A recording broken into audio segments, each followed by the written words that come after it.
All right, fifth graders, this is Mr. Combs here, and today I'm going to be doing our final read aloud, and I'm going to be reading you one of my favorite books about a little boy from one of my favorite cities where I lived for a couple years, and I hope you guys all have the chance to go visit one day. So, without any further ado, here is Trombone Shorty. Okay, Trombone Shorty.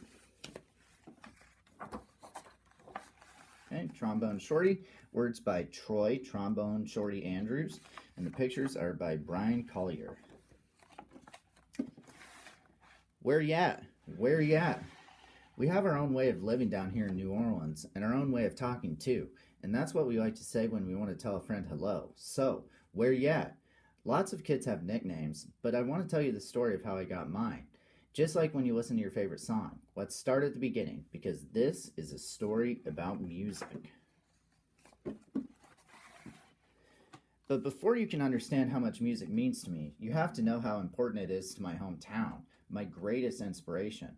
I grew up in a neighborhood in New Orleans called Trombone. Any time of day or night, you could hear music floating in the air.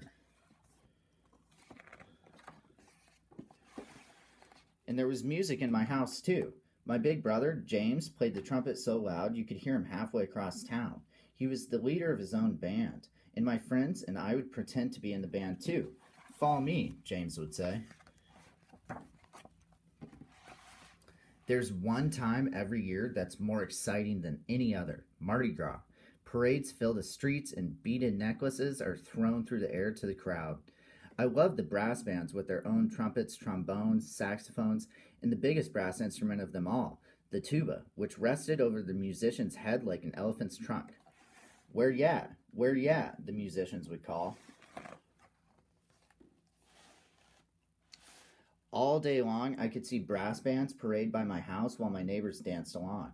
I loved these parades during Mardi Gras because they made everyone forget about their troubles for a little while. People didn't have a lot of money in Treme, but we always had a lot of music. I listen to all these sounds and mix them together, just like how we make our food. We take one big pot and throw in sausage, crab, shrimp, chicken, vegetables, rice, whatever's in the kitchen, and stir it all together and let it cook. When it's done, it's the most delicious taste you've ever tried. We call it gumbo, and that's what I wanted my music to sound like. Different styles combined to create my own musical gumbo.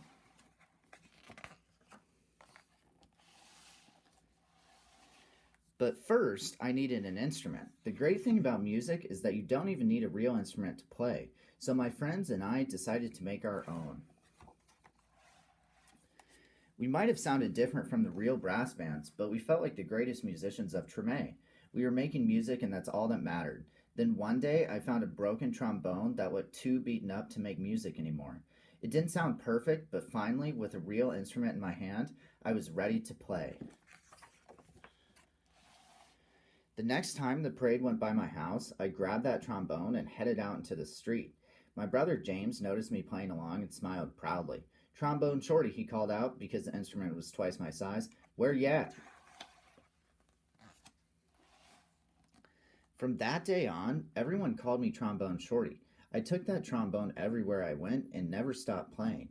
I was so small that sometimes I fell right to the ground because it was so heavy. But I always got back up, and I learned to hold it up high. I listened to my brother play songs over and over, and I taught myself those songs too. I practiced day and night. Sometimes I fell asleep with my trombone in my hands. One day, my mom surprised me with tickets to the New Orleans Jazz and Heritage Festival, the best, and biggest musical festival in town. We went to see Bo Diddley, who my mom said was one of the most important musicians of all time. As I watched him on stage, I raised my trombone to my lips and started to play along.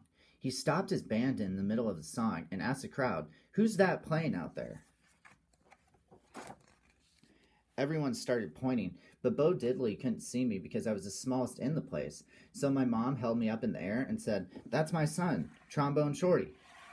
"Well, Trombone Shorty, come on up here," Bo Diddley said.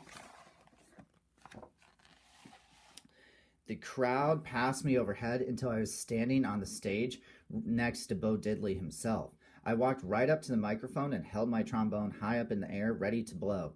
"What do you want to play?" Bo Diddley asked. "Follow me," I said.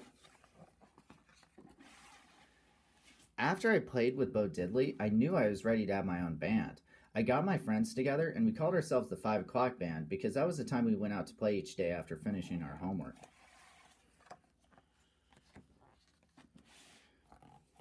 We played all around New Orleans. I practiced and practiced, and soon my brother James asked me to join his band. When people wondered who the kid in the band was, he'd proudly say, "That's my little brother, Trombone Shorty. Where you at?" And now I have my own band called Trombone Shorty and Orleans Avenue, named after a street in Treme. I've played all around the world, but I always come back to New Orleans. When I'm home, I make sure to keep my eyes on the younger musicians in town and help them out, just like my brother did for me. And today I played at the same New Orleans Jazz Festival where I once played with Bo Diddley.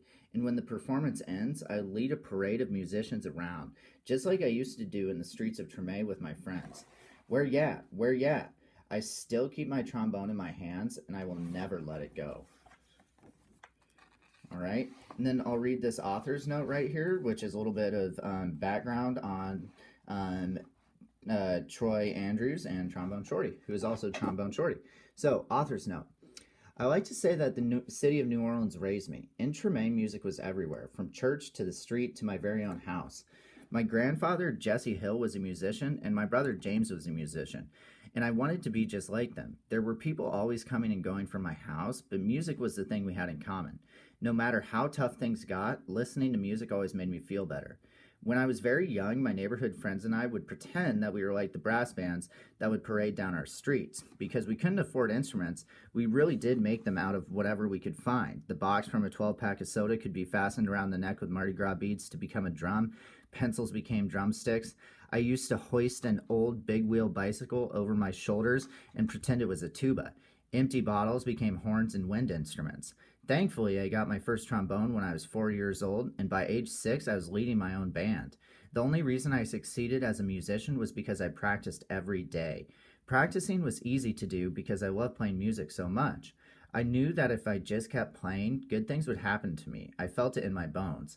I played around town with my friends for many years, and together we tried to soak everything we could about the incredible musical traditions of New Orleans. I felt lucky that the previous generations of New Orleans musicians wanted to share their craft with me.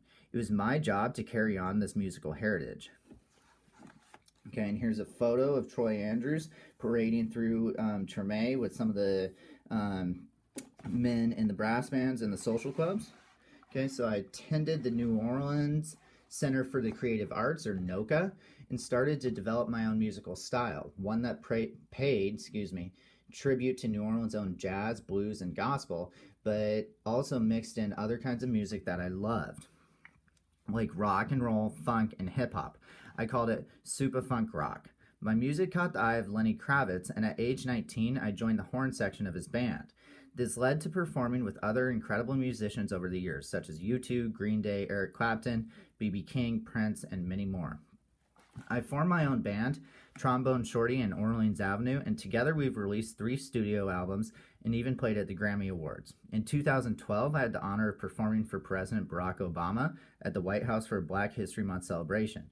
In 2013, I was chosen to play the coveted closing set at the New Orleans Jazz and Heritage Festival, the same festival where I performed with Bo Diddley when I was a child. As important as it is for me to carry the torch for the music of New Orleans, it is even more important for me to make sure that this tradition continues. In 2010, I launched the Trombone Shorty Foundation and Trombone Shorty Music Academy to make sure that the music and culture of New Orleans stay alive. While I've been fortunate enough to travel the world and share my music, I always return home to New Orleans. Nothing has been more inspiring to me than working with the children there. I wanted to write this book to try and inspire hope in kids who might be growing up under difficult circumstances, but who also have a dream just like I did. I'm living proof that as long as you work hard, you can make your dreams take flight.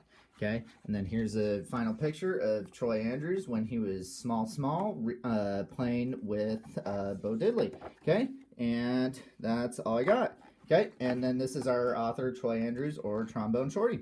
So, I appreciate you all. Thank you so much for a wonderful year. You guys have done awesome, and have a wonderful rest of your day.